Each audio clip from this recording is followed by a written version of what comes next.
어떤 영적 전쟁은 우리의 삶 가운데 드러나야 되는데 일단은 우리는 세상을 이기는 삶을 살아야 되죠. 이거 자체가 영적 전쟁에서 이기는 겁니다. 그래서 하나님을 대적하는 모든 인본주의적인 것들을 다 이겨야 된다.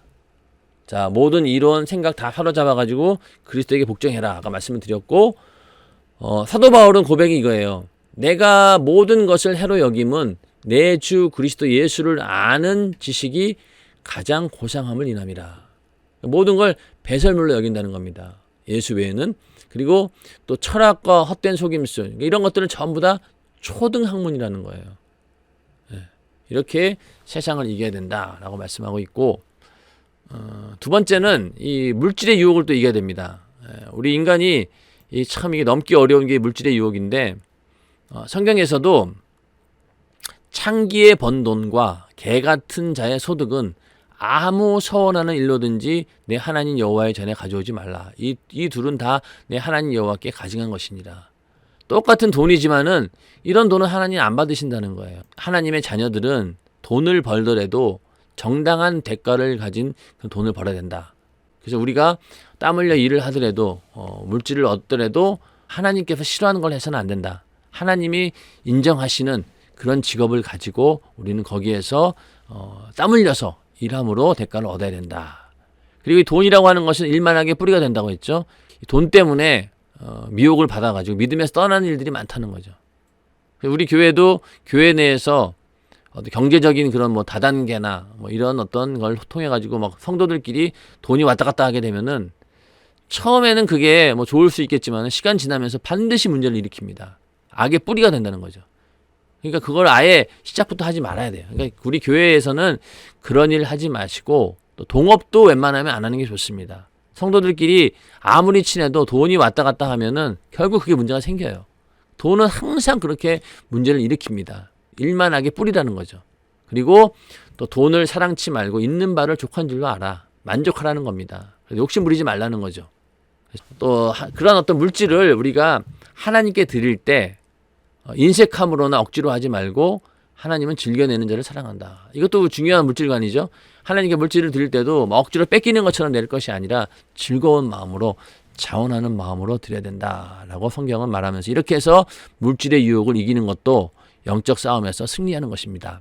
또 하나는 이제 우리를 미혹하는 이단을 항상 경계해야 돼. 이단, 적그리스도 이런 것들이 있는데 여기 에스겔서 13절에 보면은요 이런 얘기가 있어요. 너 인자야 너희 백성 중에 자기 마음에서 나는 대로 예언하는 부녀들을 대면하여 쳐서 예언하기를 이르기를 주 여호와의 말씀에 사람의 영혼을 사냥하고자 하여 방석을 모든 팔뚝에 꿰어매고 수건을 키가 큰 자나 작은 자의 머리를 위하여 만드는 부녀들에게 화 있을진저.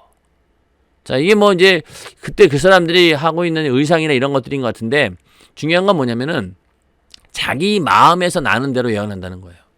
자기 마음에서 나는 대로 예언. 요즘에도 뭐 무슨 예언 기도를 하는 곳이 있다라고 하고 찾아가는데 그 사람이 정말로 하나님의 말씀을 가지고 성령의 감동을 가지고 성령의 은사로 나오는 예언이 아니고 자기 마음에서 나오는 대로 예언할 수도 있는 거잖아요. 이거 분간을 어떻게 할 수 있겠어요? 이건 완전히 점쟁이 같은 겁니다. 그래서 기독교 내에서도 이런 짓을 하는 사람들이 많아요. 경계해야 돼. 절대로 이런 데 가서 예언 받으려고 하지 마세요. 이 예언은 정말로 하나님 말씀을 가지고 하는 것이고 성령 충만한 사람이 하는 건데 자기 마음에서 나는 예언 하나 듣고 그냥 그대로 했다가는 인생 망칩니다. 예전에 그런 경우도 많았어요. 갑자기 어떤 사람이 회사 잘 다니고 있는데 당신 신학교 가서 큰 주의종 됩니다. 그 말 한마디 했다가 그냥 그거를 덜컥 믿고 인생 이제 거기부터 정리하고 신학교 갔어요. 그게 뜻대로 되나요? 안 돼가지고 결국 목회도 못하고 인생 다 그냥 망하는 그런 일들이 많았습니다. 그건 뭐냐? 아무리 하나님께서 예언한다고 하지만은 결국은 선택은 내가 하는 거거든요. 정말로 여러 방면으로 자기를 살펴봐야 돼요. 이 일이 정말로 하나님의 음성이냐, 하나님의 명령이냐 아니냐를 놓고 고민을 억수로 많이 해야 됩니다. 그런데 그런 고민 안 하고 그냥 자기가 모르는 사람이 지나가다 툭 던진 말 하나 갖고 야, 하나님 음성이다라고 믿고 따라갔다라고는 낭패 본다는 얘기죠. 그런 일뿐만이 아니라 예언 기도를 함부로 받으면은 그 자기 마음에 나온 대로 예언하는 사람이 있다는 거예요. 생각나는 대로 막 떠드는 거예요. 그 중에 결국 하나 맞겠죠. 점쟁이들이 하는 수법이 뭡니까? 아주 굉장히 범위를 넓혀놔요. 동쪽으로 가면은 귀인 만난다. 그럼 동쪽이라고 하면은 범위가 얼마나 넓습니까? 그러면은 그 말을 듣고 나서 동쪽 그러면은 이 방향이 굉장히 4분의 1이잖아요. 확률적으로. 네 군데 중에 하나는 걸리는 거예요. 그러니까 다 맞는 것처럼 느낀다는 거죠. 그렇게 해서 점쟁이들이 사람들을 미혹하는 것처럼 선지자라고 하는 사람 가운데도 이런 사람들이 있었다. 이건 결국 사람의 영혼을 사냥하는 짓이다. 신약 성경에도 이단 사상을 가진 사람들하고는 누구든지 이 교훈을 가지지 않고, 그러니까 우리가 믿고 있는 그 예수 그리스도 복음, 그것을 가지고 있지 않고 너에게 나아가거든 그를 집에 들이지도 말고 인사도 말라는 거예요. 그에게 인사하는 자는 그 악한 일에 참여하는 자임이니라. 그리고 이단에 속한 사람을 한두 번 훈계한 후에 멀리하라. 얘기해도 통하지 않는다는 거예요. 또 하나는 이제 적그리스도 영인데, 예수를 시인하지 아니한 영마다 하나님께 속한 것이 아니니 이것은 곧 적그리스도의 영이니라. 그러니까 이단도 있고 적그리스도가 있는데, 요거를 좀 분리를 좀 해보면은 또 이제 거짓 그리스도, 거짓 선지자들도 있습니다. 결국은 이 갈라디아서에서 사도 바울은 뭐라고 하냐면은 다른 복음은 없다는 거예요. 만약에 너희가 우리가 전한 복음 외에 예수 그리스도를 구원받는다라는 그 복음 외에 다른 복음을 전하면은 저주를 받는다는 거죠. 절대로 다른 복음이 없다는 겁니다. 그래서 이러한 다른 복음이 이단, 적그리스도, 거짓 선지자, 이런 이제 세 가지 이제 유형들이 있는데, 이단은 어떤 특정한 사상이나 철학을 내세워 정통에서 이탈하여 분과를 만드는 집단. 그러니까 뭔가 달라지는 거예요, 끝이. 그러니까 이게 정상적인 궤도를 가다가 갑자기 분리되어 가는, 다른 곳으로 이어져 가는, 그게 이단입니다. 이단들 가운데는 처음에는 정통 기독교인이었어요. 그리고 또 정통 어떤 기독교의 진리를 가리키는 사람이었는데, 갑자기 중간에 미혹을 당해가지고 자기의 다른 주장을 내세우면서 거기서 이탈해 가는 그런 사람들을 바로 이단이라고 합니다. 적그리스도는 뭐냐면은 내가 바로 그리스도다. 그리스도를 직접적으로 대적하거나 반대하고 또 거짓말하는 자. 내가 메시아고 내가 그리스도다라고 하는 사람들을 우리는 적그리스도다라고 얘기하고, 거짓 선지자는 하나님으로부터 권위와 메시지를 받지 못했음에도 불구하고 하나님께 받았다는 거짓말로 자기를 치장하여 사람을 유혹하는 사람들. 거짓 선지자들. 이게 마치 뭐 자기가 하나님의 대리인인 것처럼 얘기해서 많은 사람들을 미혹하는 그런 것이 거짓 선지자라고 얘기합니다. 이것도 이제 뭐 분류가 더 다양하게 할 수는 있지만 대충 이 정도로만 알고 있으면은 어느 정도 구분이 가는데, 하여튼 이단, 적그리스도, 거짓 선지자, 이런 것들은 철저히 조심해야 된다. 다른 복음은 전혀 없다. 이것만 딱 알고 있으면 절대로 흔들리지 않습니다. 예수 외에는 다른 것에는 절대 구원이 없다. 요것만 잘 인식하게 되면은 웬만한 것들은 다 이길 수 있습니다. 근데 그게 자꾸 아리까리 하니까 문제가 되는 거죠. 그 다음에 기독교인으로서 중요한 게 또 하나가 뭐냐면은 이 술, 담배 이런 것들로부터 우리를 지켜야 된다. 그래서 뭐 요거는 이제 여러분들이 술에 대해서 성경에 잘 나와 있는 내용이니까 읽어보시면 다 알 것 같고, 여기 참 저도 진짜 재밌었어요. 이거 처음에 얘가 이 성경을 보면서 저도 이제 예수 믿기 전에 이제 술을 먹었었는데 어쩌면 저렇게 성경에서 정확하게 말하고 있을까? 보면은 보세요. 이것이 마침내 뱀같이 물 것이요 독사같이 쏠 것이며, 술 먹고 꼭 보면 다음날 일어나는 후회밖에 안 합니다. 뭔가 상처가 있고 누군가 싸웠고 아니면은 뭐 속이 뒤집어지든 간에 하여튼 이런 게 있고, 또 술 먹으면 어때요? 막 눈에 괴이한 게 보여 막. 어떤 경우는 전봇한대가 막 갑자기 내 머리 위로 막 올라오죠. 땅이 막 갑자기 솟아오르는 것처럼. 그러면서 망령된 것을 바라는 거죠. 막 길에다 오줌 싸고 오바이트 하고 더러운 짓을 다 하죠. 그러면서 이제 나는 바닷가에 누운 자 같을 것이요. 그러니까 술 취해가지고 길거리에 누워 있는데, 내가 바다에 누워 있구나. 내가 지금 배를 타고 가고 있구나. 이렇게 착각한다는 얘기 아니겠어요? 너무 이게 참 리얼한 거예요. 그래서 막 때려도 안 아프지 막. 술 먹고 싸우면은요 막 피가 나도 끄떡 없어요. 그냥 감각이 없으니까.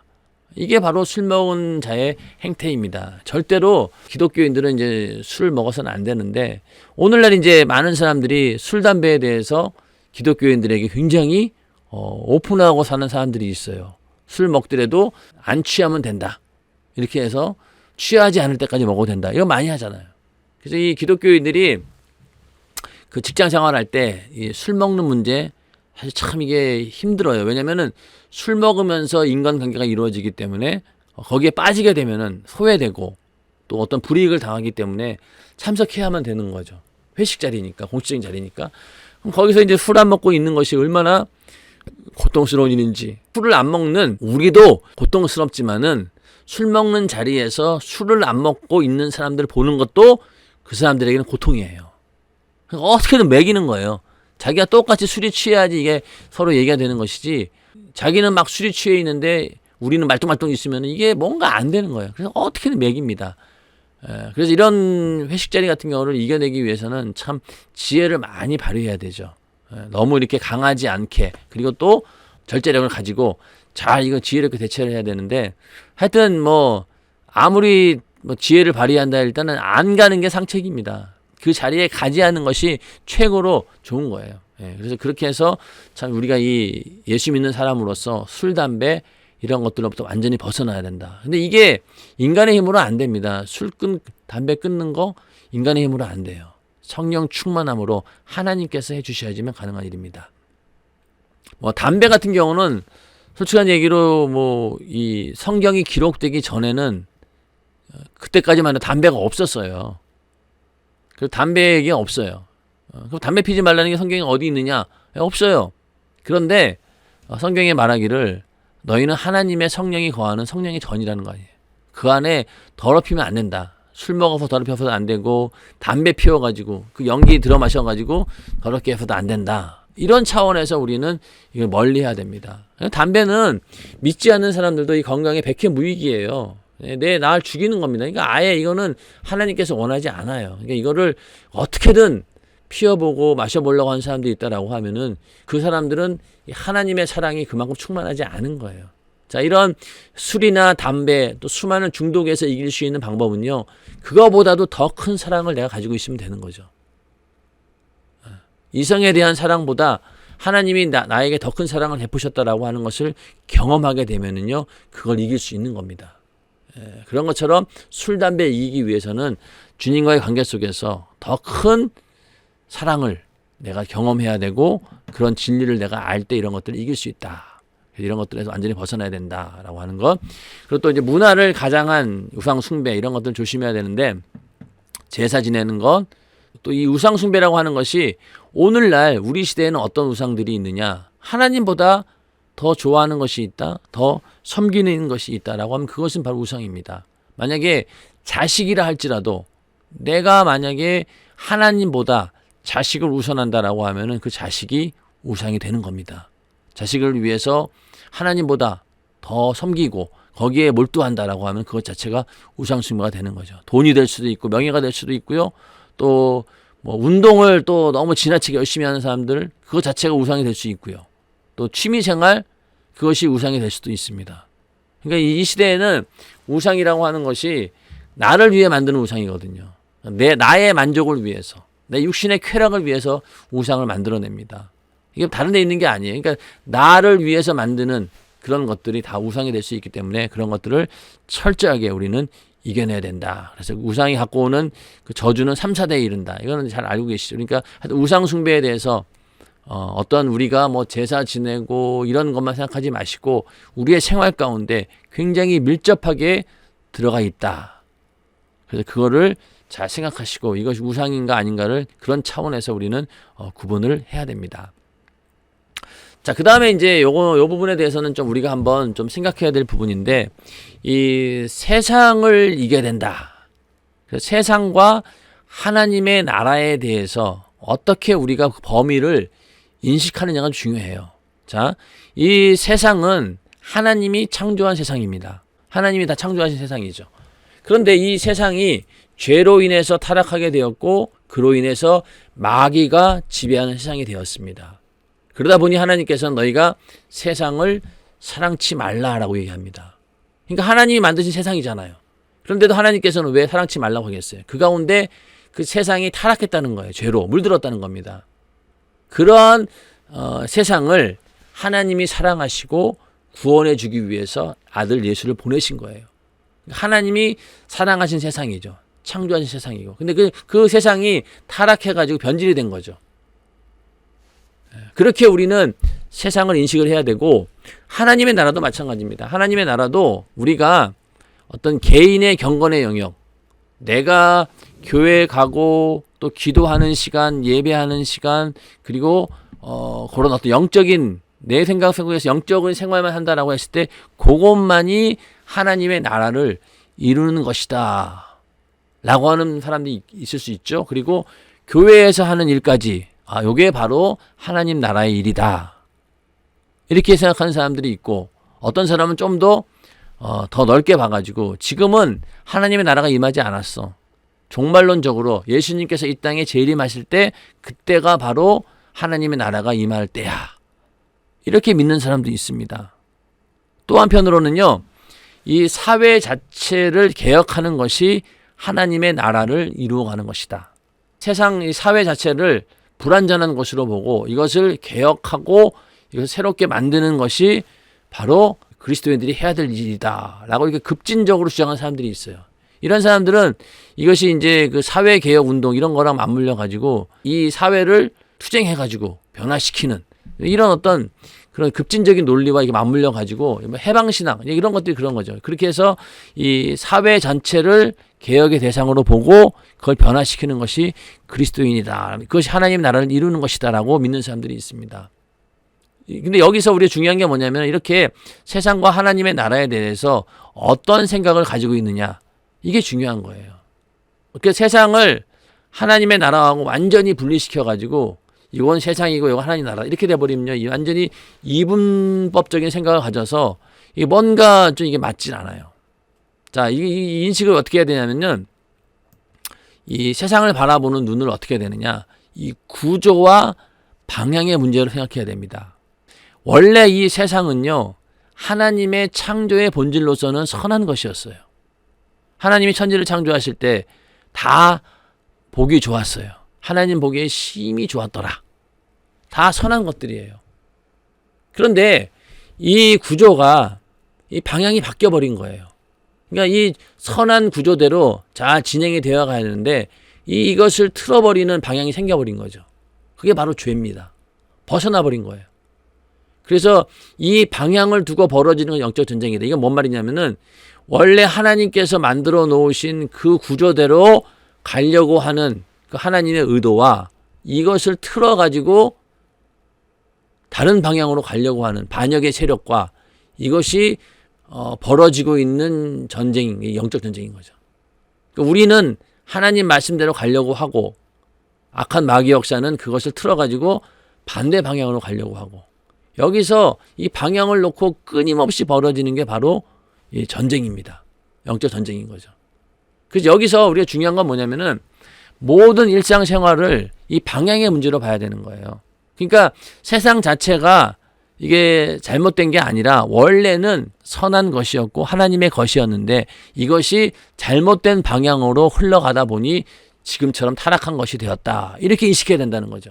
원래부터 세상은 악한 것이고 나쁜 것이고 저기는 절대로 건들면 안 되는 그런 쪽으로 생각할 것이 아니라 원래는 하나님의 선한 곳이었는데 이것이 방향이 틀어졌다는 거죠.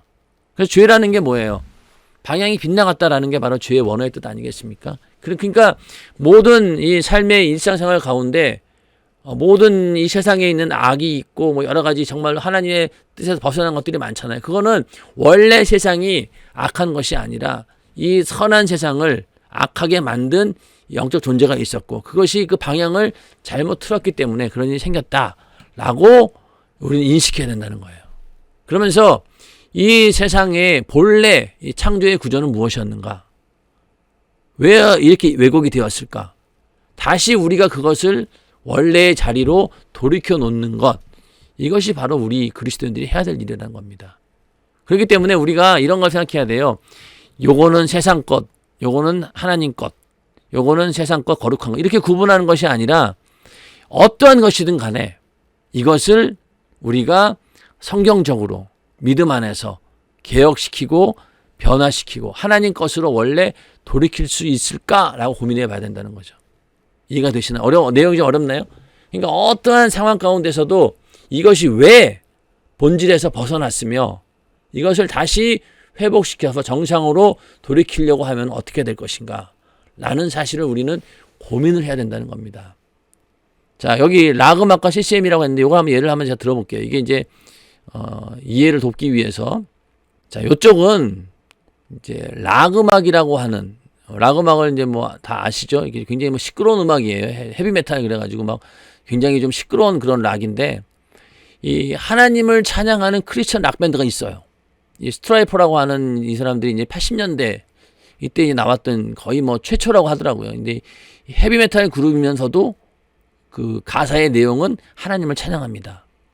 요거는 이제 우리나라의 예렘이라고 하는 그런 헤비메탈 CCM 그룹이 있어요. 요거는 또 페트라라고 하는 이제 그런 그룹인데, 이 사람들은 똑같은 락 음악을 하지만은 이 사람들은 방향이 어디에 있는 거예요? 하나님을 찬양하는 그런 노래를 합니다. 그런데 이 노래 스타일은 똑같아요. 근데 반대로 여기 사탄을 숭배하는 세상의 락 음악은 이 음악을 가지고 여기 666 마귀를 막 찬양하고, 이거는 또 예수를 조롱하고, 여기는 또 마귀를 막 숭배하고, 천사들이 담배 피우고 있는 모습이잖아요. 이렇게 하나님을 조롱하고 이런 것들로 쓰임 받는 거잖아요.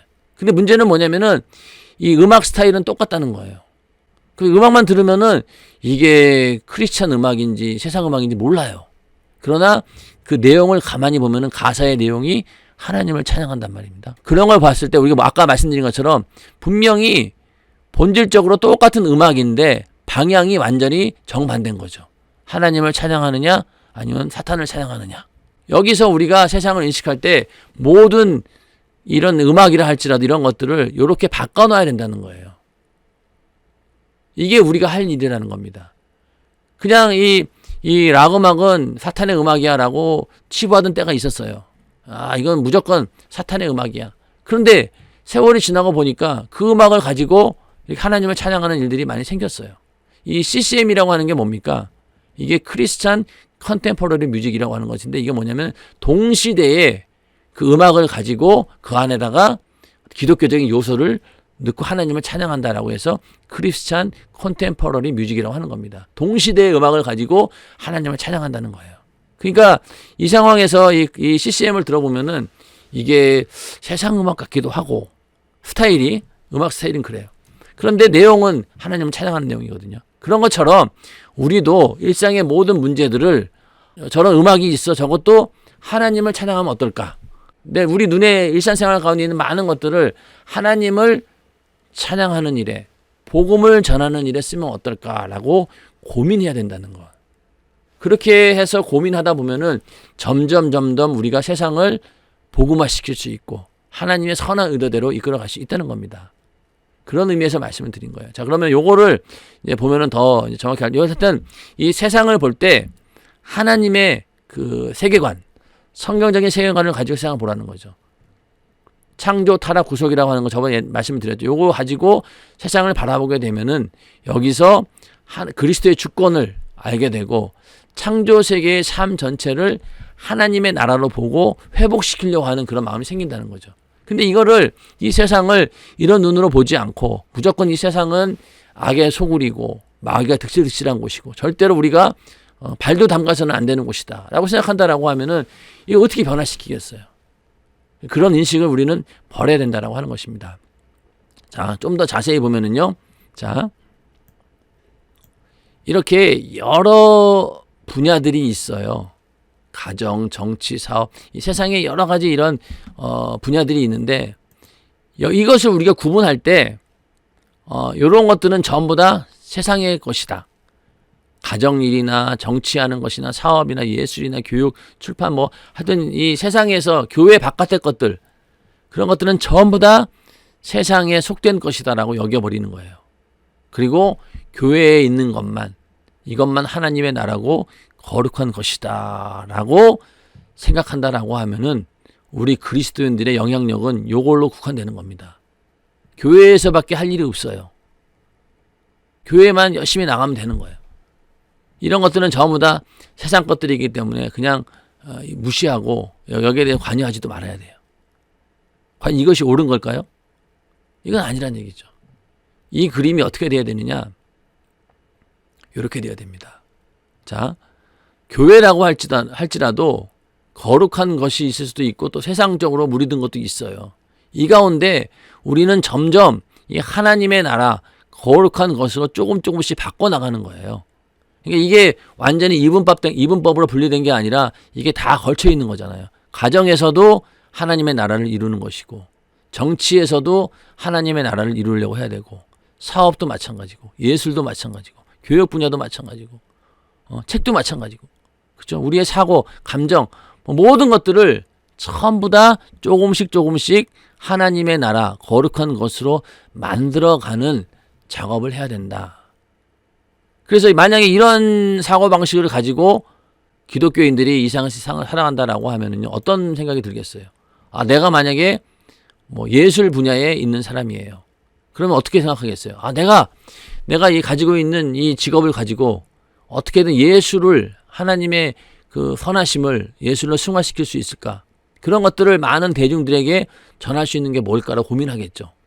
방송국 PD가 만약에 예수 믿는 사람이라고 하면은 세상에 속한 방송보다는 뭔가 사람들에게 복음의 메시지를 전달할 수 있는 그런 걸 찾아가지고 세상 사람들에게 전할 수 있는 것을 찾으려고 할 것이고, 모든 분야에서 자기가 그 삶의 현장 가운데서 뭔가 하나님의 나라를 이룰 수 있는 그런 영향력을 발휘하고자 할 겁니다. 이렇게 되면은. 근데 만약에 아까처럼 이렇게 되면은요, 그냥 교회에만 잔뜩 사람들이 있어요. 교회에서는 정말 대단한데 밖에 나가면은 전혀 영향력이 없는 사람이 되어버립니다. 그렇기 때문에 우리는 항상 그림이 요 그림이어야 되는 거예요.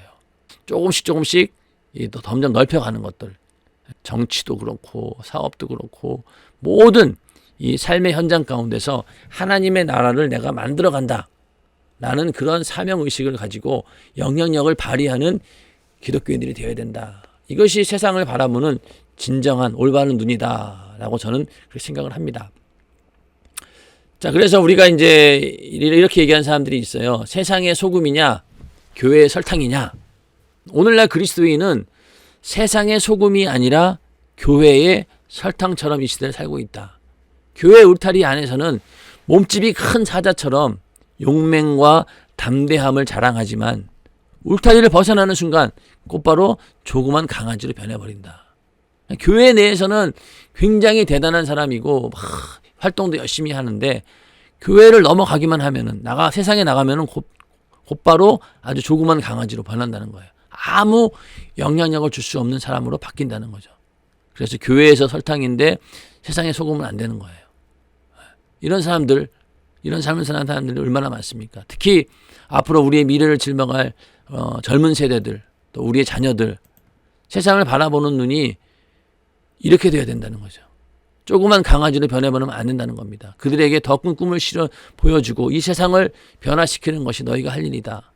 그것을 알려주고 그 세상 가운데 정말로 영향이 있는 사람들이 될 수 있도록 만들어주는 그런 사고방식을 갖도록 하기 위해서는 아까 말씀드린 것처럼 이런 구조 갖고는 안 돼요. 이원화되어 가지고 교회만 거룩한 것이고 나머지는 전부 다 속된 것이다. 절대로 가까이에서는 안 돼. 이런 식으로 자녀들을 교육한다라고 하면은 이 자녀들은 나중에 세상에 나가서 아무것도 할 수 없어요. 그냥 정말로 여기 말하는 대로 조그만 강아지밖에 안 되는 거예요. 교회에서는 뭐 열심히 한다라고 하겠죠. 이게 굉장히 중요한 내용이니까 여러분들이 그걸 잘 아시고 내가 과연 어떤 스탠스를 가지고 이 세상을 바라봐야 될 것인가, 서야 될 것인가 분명히 우리가 인식을 해야 됩니다.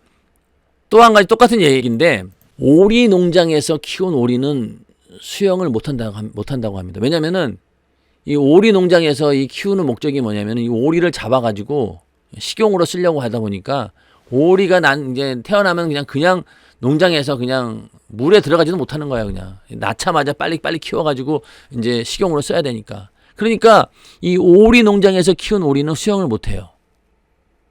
마찬가지로 기독교인들도 세상에서 영향력을 발휘하지 못한다면 똑같은 신세라는 거죠. 오리는 오리인데 수영을 못하는 오리예요. 겉은 똑같은 오리인데 기독교인들도 멀쩡한 사람인데 세상에 나가서 아무런 영향력을 발휘하지 못한다는 거죠. 이 치열한 삶의 현장에서 당당하게 빛과 소금으로서 영향력을 마음껏 발휘하지 못한다는 겁니다.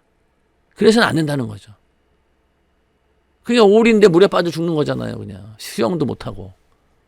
이런 모습이 아닌 우리는 어느 곳에 가든지 살아남을 수 있는 생존 능력도 있어야 되고 또 그 삶의 현장에서 부딪혀 가면서 이겨내고 그 가운데 또 믿지 않는 자들에게 복음까지 전해가면서 그렇게 살기 위해서는요. 나약한 그런 생각 가지고는 안 되는 거예요. 세상을 향해서 내가 완전히 저 세상을 내가 복음으로 변화시키리라. 내가 예수로 변화시키리라. 이런 믿음을 가지고 나가지 않으면은 우리는 그냥 물에 빠져 죽는 오리밖에 안 되는 거죠. 오리 농장에서 키운 아주 아무것도 할 수 없는 그런 오리. 그런 오리가 되어서는 안 된다는 얘기입니다. 이해가 되시죠? 우리는 그 그리스도의 향기다. 이 얘기는 뭐 여러 가지로 해석할 수 있겠지만은 세상에 영향력을 주는 사람이 되어야 된다는 얘기입니다. 이 향기라고 하는 것은요, 그냥 막 퍼져나가는 거예요. 절제하지도 못해요. 그냥 향기는 한번 퍼져나가기 시작하면은 걷잡을 수 없습니다. 그런 것처럼 우리가 그리스도의 향기다라고 하는 것은 영향력 있는 삶이 되어야 된다. 그러기 위해서는 아까 말씀드린 것처럼 이 세상을 보는 눈이 성경적으로 하나님이 보시는 그 마음을 가지고 봐야 된다. 그 시각을 가지고 봐야 된다라는 것이 오늘의 결론입니다. 이 세상과의 싸움이 영적 전쟁이거든요.